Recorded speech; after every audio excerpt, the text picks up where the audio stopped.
आज मैं हूँ महावीर नगर केशवपुरा स्थित नव दुर्गा मंदिर पर उसके बारे में आपको कैसा लगा, किस तरह से आपको वो अगर घर पे करना हो तो किस तरह से आप हेल्प लेना चाहोगे सर की, या हमें यहाँ पे जो इन्होंने योगा सिखाया है, योगा की जो प्रैक्टिस इनने की है, हमें बहुत अच्छा लगा देखने में भी, और मन करता है कि हम भी ऐसे ही एज इट इज़ योगा करें। जी, आपको यहाँ जो योग अभ्यास हुआ है, जो आपको यहाँ सर ने बताया है, तो उसको क्या आप घर पे दोहराना चाहोगे? हाँ, ज़रूर करेंगे हम। आज का जो गायत्री जी का योग अभ्यास हुआ है उसको देखकर आप करना तो बहुत कुछ चाहते हैं पर होता नहीं है। तो आप सीखना चाहोगे आप? हाँ, सीखना तो चाहते हैं लेकिन वो आलसी है ना। जी, आपको कैसा लगा आज का प्रोग्राम? बहुत अच्छा लगा, और इनके जैसा तो नहीं कर पाएंगे पर कोशिश करेंगे। सीखना आपको ये लगा आज के ये हमें करना चाहिए? बिल्कुल करना चाहिए, बिल्कुल करना चाहिए। घर में कोशिश करेंगे, टाइम नहीं मिलेगा निकाल लेंगे टाइम। इससे कई प्रकार के जो शारीरिक लाभ होते हैं जो सर ने आपको बताया है। मेरे तो तनाव मतलब इतना ऐसा रहता है कि मैं करूँगी, कोशिश करूँगी मैं इसकी। मैं हूँ आज नव दुर्गा माता मंदिर किया, और आज नव दुर्गा माता मंदिर किया रुद्राक्ष सोनी ने जो योग अभ्यास किए, तो आपको इसकी प्रेरणा कैसे मिली? मुझे इसकी प्रेरणा जो टीवी पर जो ओलंपिक्स में जो बच्चे करते रहते थे उनको देख कर, और जो टीवी पर जो भी शो आते थे कि स्पोर्ट्स के रिलेटेड, और इनको देखकर मेरे को ऐसा लगता था कि यहाँ कंपटीशन नहीं है ज़्यादा, पर ऐसा नहीं है, कंपटीशन यहाँ पर भी है, पर कंपटीशन को हैंडल वही कर सकता है जो कंपटीशन से लड़ने की हिम्मत रखता है, जो उस लेवल की प्रैक्टिस करता है। आप आगे इसके आगे जो आपका कोई ऐसा प्लान हो कि मैं इस स्तर तक योग अभ्यास कर सकता हूँ, तो आपने परिकल्पना की हो ऐसी कोई, तो हमें बताएं उसके बारे में। मैंने ओलंपिक्स और खेलो इंडिया में अपने देश को रिप्रेजेंट करने का सोचा है अभी तो, पर अभी पहले नेशनल तक पहुंच गया हूं अभी, पर अब उसके बाद आगे भी जाऊंगा। अभी आप किस प्रकार से तैयारी कर रहे हो, कितना समय देते हो इस तैयारी को? मैं अभी 2 से ढाई घंटे इस प्रैक्टिस को देता हूं, बाकी साथ के साथ सुबह स्कूल भी जाता हूं और शाम को स्टेडियम में प्रैक्टिस करता हूं। रुद्राक्ष सोनी की जो उसने बताया है कि उसे योग अभ्यास किस तरह से कहा, आपने उसको कितना प्रोत्साहन दिया और किस प्रकार से प्रोत्साहित किया? सर, हमारी तरफ से तो पूरा प्रोत्साहन है इसको, ये जितना चाहे उतना योग कर सकता है, एकदम फ्री है, पढ़ाई साथ में चलता है, बहुत अच्छी पढ़ाई करता है, पढ़ने में भी अच्छा है, योग में भी अच्छा है। योग प्रशिक्षण जो इसने पहली बार किया था, तो उसकी प्रतिक्रिया आपको कैसी लगी, किस प्रकार से आपने बच्चे को सपोर्ट किया? ना, एकदम बहुत बढ़िया इसने परफॉर्म किया वहाँ पे, और गोल्ड मेडल जीत के आया अभी कोटा डिस्ट्रिक्ट में भी, और स्टेट लेवल पे भी ये बहुत अच्छा किया, दोनों में गोल्ड मेडल जीता है, और अभी नेशनल खेलने जाएगा अक्टूबर में। महाराष्ट्र के संगम में नेशनल प्रतियोगिता होगी इनकी, वहाँ पे खेले गए। आगे आप किस प्रकार से प्रोत्साहन देना चाहोगे आपके बच्चे को? देखो, बच्चा मेहनत तो बहुत कर रहा है और उम्मीद भी करता है कि देश में अपने देश का नाम आगे करे। सबसे पहले तो आप अपना परिचय दें। जी, मेरा नाम महेंद्र गौड़ है, मैं बारा जिले से रहता हूँ, और बारा जिले से रहने वाला मेरे पापा जी जो एक गवर्नमेंट टीचर है, वहाँ से निकला हुआ एक बार कोटा में आकर मैंने यहाँ पर अपनी प्रैक्टिस स्टार्ट की, और बारा का नाम मैं बिल्कुल भी ऊपर नहीं उठा पाया था, तो इसलिए मैं बारा से निकल के यहाँ पे आया। महेंद्र गौड़ नाम है मेरा, वैसे माही बोलते हैं योग टीचर में।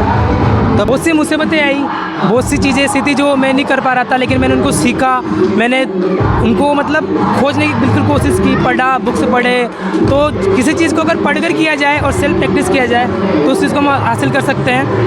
कितनी बड़ी मुसीबत हो, धीरे धीरे प्रयास करने से हर समस्याओं का समाधान मिल जाता है। इवनिंग को प्रैक्टिस करता हूँ और बच्चों की प्रैक्टिस कराता हूँ इवनिंग को मैं, उसी 2 घंटे के अंदर बच्चे प्रैक्टिस करते हैं, मेहनत करते हैं और गोल्ड मेडल लेके आते हैं। और इससे देख के कोटा में जब इतना अच्छा फील होता है कि काश कोटा में ऐसे बहुत से बच्चे निकले। अभी तक आप कितने बच्चों को प्रशिक्षण दे चुके हो?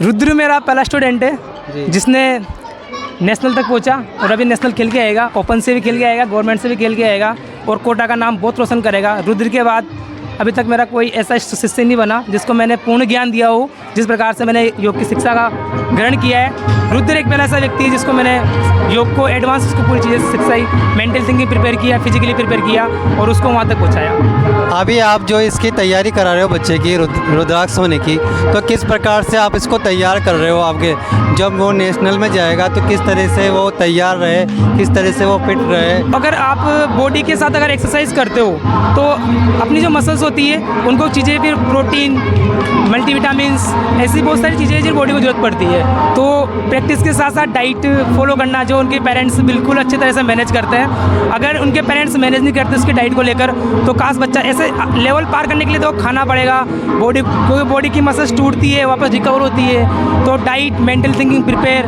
हर तरीके से उसको प्रिपेयर करना पड़ता है तब जाके बच्चा इस लायक पहुँचता है और मेडल तक पहुँच पाता है। बहुत बहुत आज जो आपने नव दुर्गा मंदिर पर पधार कर गायत्री जी की, गोस्वामी जी की प्रतिभा देखी, रुद्राक्ष होने की जो आपने प्रतिभा देखी, आपको कैसा लगा कि इस तरह से आगे बच्चे ऐसा योग अभ्यास कर पाए? उसके बारे में आप क्या कहना चाहते हैं? एक्चुअली मैं भी योगा ट्रेनर हूँ, लेकिन ये जो प्रतिभा देखी है हमारे भारत में भरा पड़ा है इस तरह की प्रतिभाएं। रुद्राक्ष को आज देखा, गायत्री को देखा, तो भैया को भी देखा, तो नो डाउट ये बहुत विलक्षण प्रतिभाएं हैं हमारे देश की और इनको आगे बढ़ाने की हमें ज़रूरत है, सहयोग की भी ज़रूरत है। तो इस विषय मैंने बात भी की है सबसे कि हम लोग कैसे इनको प्रमोट कर सकते हैं आगे के लिए भी। उनका अपना अच्छा चल रहा है, लेकिन अभी मैंने बात किया तो इन्होंने नेशनल लेवल पे भी काम किया है और ये प्रतिभाएं हैं नो डाउट हमारे भारत की। और आज खुशी भी है कि हमारा देश लगभग पूरे दुनिया में छा चुका है योग के मामले में और लास्ट ईयर करीब 192। लेकिन सर मेरा एक प्रश्न ये भी है कि आज कई ऐसे लोग हैं आलसी जो 10-10 बजे उठते हैं, तो उनको योग अभ्यास हम कैसे बता सकते हैं उनको कि वो योग अभ्यास करें? देखो, जब तक कि जागरूकता की कमी और कुछ भी नहीं है, जिस दिन ये आदमी के समझ में आ जाएगी कि योग मेरे जीवन के लिए बहुत ज़रूरी है, वो अपने आप से उठेगा जल्दी। वो सुबह नहीं तो शाम तो, हाँ, उसके लिए उपाय है। लेकिन जिसको जागना एक्चुअली क्या इसको बोलते हैं प्रज्ञा अपराधी।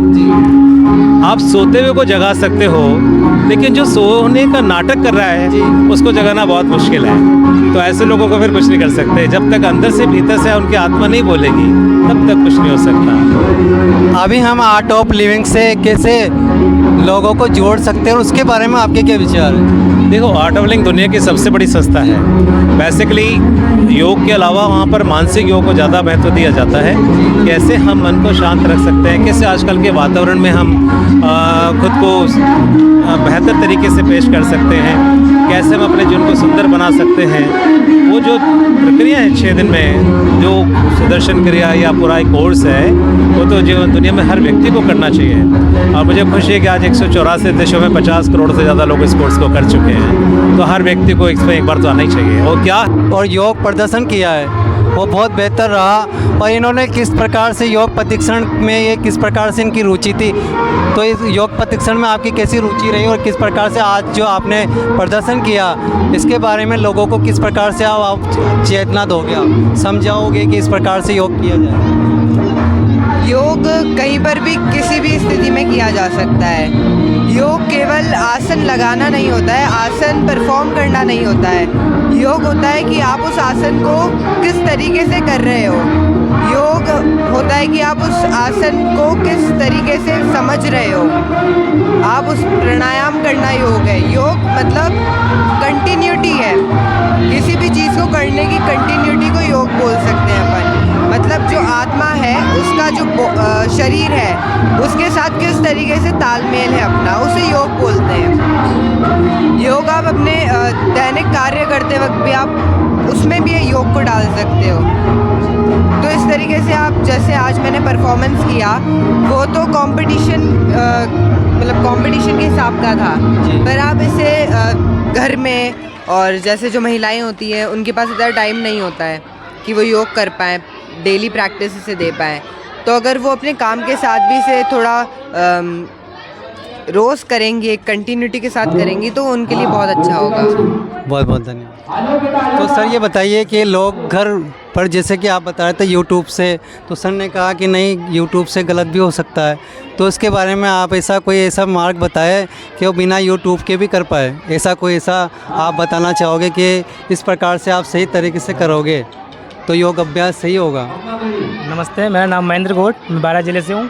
जैसे कि आपने कहा कि यूट्यूब से देख कर सकते हैं, तो मिनिमम देखो छोटे अपने को योग को ना इतना लेवल नहीं देना। प्राणायाम, नॉर्मल आसन जिसको हम कंफर्टेबली बैठ सकते हैं, खड़े हुए कर सकते हैं, जितना आप प्रयास कर सकते हो नॉर्मली ऐसे कर सकते हो, ठीक है। जैसे प्राणायाम ज़रूरी है, तो देखो प्राणायाम आप यूट्यूब पे देख करोगे तो उसमें जैसे वो बोल रहा है वैसे इसमें कोई साइड इफेक्ट नहीं है। आप अपनी सांसों के साथ आदान प्रदान कर सकते हो, एक नाक से लेकर दूसरी नाक से छोड़ सकते हो, तो यूट्यूब पे प्रयास करते हो। लेकिन कुछ हाई लेवल के आसन नहीं, जो आपसे नहीं होते हो कंटिन्यू अगर आप छोटे छोटे बिल्कुल आराम से जो कंफर्टेबल पोज में होने वाली चीज़ें हैं वो करना स्टार्ट करोगे, धीरे धीरे प्राणायाम करोगे तो आपकी वो शक्ति बढ़ेगी और धीरे धीरे आप वो चीज़ें भी करने लगोगे जो आप चीज़ें नहीं होती है ना। तो पर शुरुआत करना पहली चीज़ है, तो शुरुआत करो, छोटे से शुरुआत करो, प्राणायाम से शुरुआत करो, नॉर्मल आसन करो, और घर पे स्वस्थ रहने के लिए ये चीज़ें करना बहुत ज़रूरी है। तो मेरा सबसे ये रिक्वेस्ट है, सब अब घर में योग करें, हर घर में योग जाए, हमारा ये संकल्प है बस। जी धन्यवाद। तो जैसा कि आसन के बारे में सर ने बताया है, तो आसन घर बैठकर कैसे आसन किए जा सकते हैं जो सरल। नमस्ते, मेरा नाम गायत्री गोस्वामी, मैं कोटा ज़िले से हूँ। जैसा कि सर ने पूछा कि आसन घर बैठ के कैसे किए जा सकते हैं, तो आसन ज़रूरी नहीं है कि हम यूट्यूब से देखकर ही करें। हम अपनी दिनचर्या में भी जो चीज़ें करते हैं, जो काम करते हैं, वो भी एक आसनों के थ्रू ही होता है। जैसे हम चेयर पे बैठे बैठे